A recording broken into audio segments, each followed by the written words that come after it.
जय माता दी मित्रों। ओम ऐं ह्रीं क्लीं चामुंडा विचे। जय श्री राम, जय बजरंगबली महाराज, हर हर महादेव। मित्रों, वीडियो को अंत तक देखें, सब्सक्राइब करें और कमेंट्स बॉक्स में जय माता दी लिखें। मित्रों, कुछ लोगों के मेरे पास प्रश्न हैं, जो मेरे साथी हैं यहाँ के आसपास के, उनके ही प्रश्न हैं।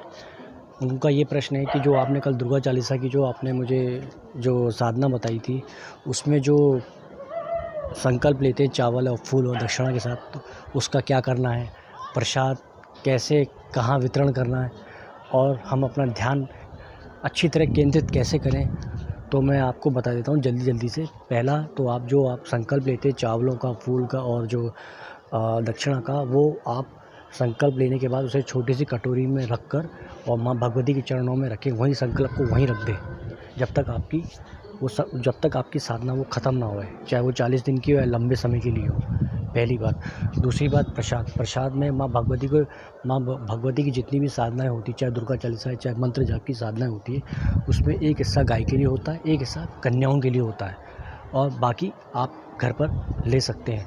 तो अब देखो, इस समय जो कोरोना वायरस चल रहा है, तो प्रसाद आप किसी कन्या को देने जाओगे तो वो तो लेंगे नहीं, उनके घर वाले लेंगे नहीं, और इस समय सही भी नहीं हुआ कि आप किसी को प्रसाद देने जाओ। तो इससे अच्छा है जो कन्याओं का प्रसाद है वो भी आप गाय को ही खिला दें। गाय का एक हिस्सा और कन्याओं का एक हिस्सा जो आपको गाय को ही खिलाना है। एक आटे का पेड़ा बना लें, उसमें दोनों को प्रसाद रख के और गाय को खिला दें। रोज़ आपको यही करना सुबह। और ये 2 प्रश्नों का तीसरा प्रश्न है कि एक तरफा आपका जो ध्यान है वो केंद्रित कैसे करें। तो मित्रों, इसके लिए आपको या तो आप देखो मित्रों, आपने तो ये सुना ही होगा कि जो बड़े बड़े विद्वान लोग होते हैं वो हमेशा रात की साधना बताते हैं। रात की इसलिए बताते हैं कि क्योंकि रात को जो वातावरण होता है शांत होता है, और सुबह जब आप करते हो तो सुबह में क्या थोड़ा शोर, इधर उधर की आवाज़ें होती रहती हैं। रात को थोड़ा मामला शांत होता है, 11 बजे के बाद, 12 बजे के बाद। तो इसलिए रात का समय सबसे अच्छा होता है साधना करने के लिए, ताकि आप शांति वाले वातावरण में आप साधनाओं को कर सकें। और ध्यान कैसे लगाना है मित्रों? ध्यान लगाने के बहुत सारे कारण हैं। एक तो होता है योग के द्वारा आप अपने ध्यान को बिल्कुल एकाग्र कर सकें।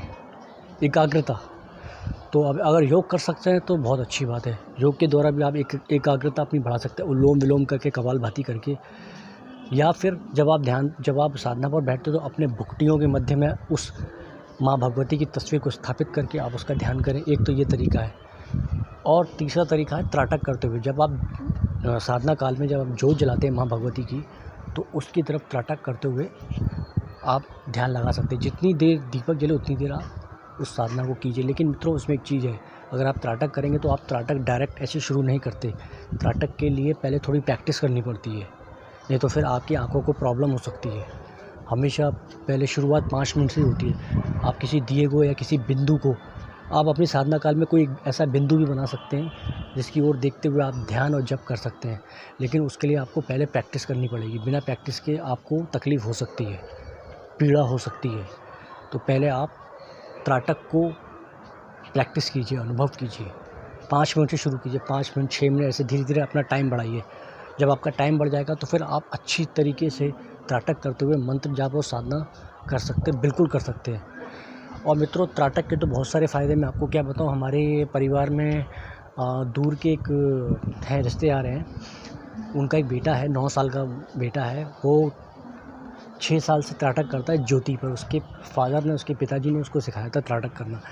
वो ज्योत को 1 मीटर की दूरी पर ज्योत को देखता हुआ त्राटक करता है। शुरू में उसको तकलीफ़ हुई थी, लेकिन वो धीरे धीरे प्रैक्टिस करने के बाद, धीरे धीरे अनुभव करते हुए उसने अब वो 2-2 घंटे तक त्राटक कर सकता है। आप समझ लीजिए उसमें इतनी ताकत आ गई है कि अगर वो अपनी आँख पे पट्टी बांध करके सामने वाले के कपड़े बता सकता है कि उसने किस कलर के कपड़े पहने हैं या उसके हाथ में कौन सी वस्तु है। मतलब इतनी त्राटक से शक्ति मिलती है। यानी आपकी आज्ञा चक्र खुलता है। आज्ञा चक्र में ज़बरदस्त स्तंभन होता है और आपका आज्ञा चक्र खुलता है। तो ये बहुत अच्छी बात है। लेकिन त्राटक करने से पहले आपको प्रैक्टिस करनी पड़ेगी। बिना प्रैक्टिस के त्राटक मत करना। और आपको एक बात और पता होनी चाहिए, ये त्राटक की भी दीक्षा होती है। त्राटक की भी दीक्षा लेनी पड़ती है अपने गुरु से, तो वो त्राटक बहुत जल्दी सफल होता है। और एक नॉर्मल जो त्राटक होता है जो जिसकी आप प्रैक्टिस करना चाहते हो तो उसकी हालांकि प्रैक्टिस दोनों में ही होती है, चाहे दीक्षा लेके करें चाहे बिना दीक्षा लेके करें, प्रैक्टिस तो दोनों में ही करनी पड़ेगी, अनिवार्य होता है। बिना प्रैक्टिस के आप त्राटक नहीं कर सकते, लेकिन आपको तकलीफ़ हो सकती है।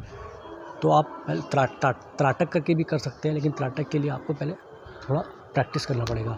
और बाकी तो भक्तियों के मध्य में माँ भगवती को उनका जो चित्र है वो ध्यान में रखते हुए आप उसको कीजिए।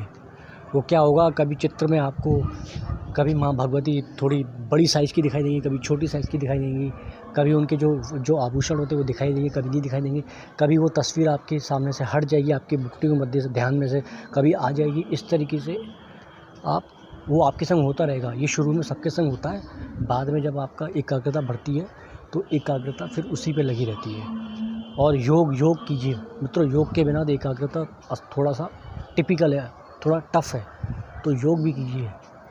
ठीक है मित्रों, जय माता दी, जय श्री राम, जय बजरंग बली। कुछ प्रश्नों के मैंने उत्तर दे दिए, बाकी कोई प्रश्न हो तो कमेंट्स बॉक्स में आप मुझसे पूछ सकते हैं, मैं आपको प्रश्नों के उत्तर दे दूँगा। ठीक है मित्रों, जय माता दी, जय श्री राम, जय बजरंग बली महाराज, हर हर महादेव। या देवी सर्वभूतेषु शक्ति रूपेण संस्था। नमस्तस्यै नमस्तस्यै नमस्तस्यै नमो नमः।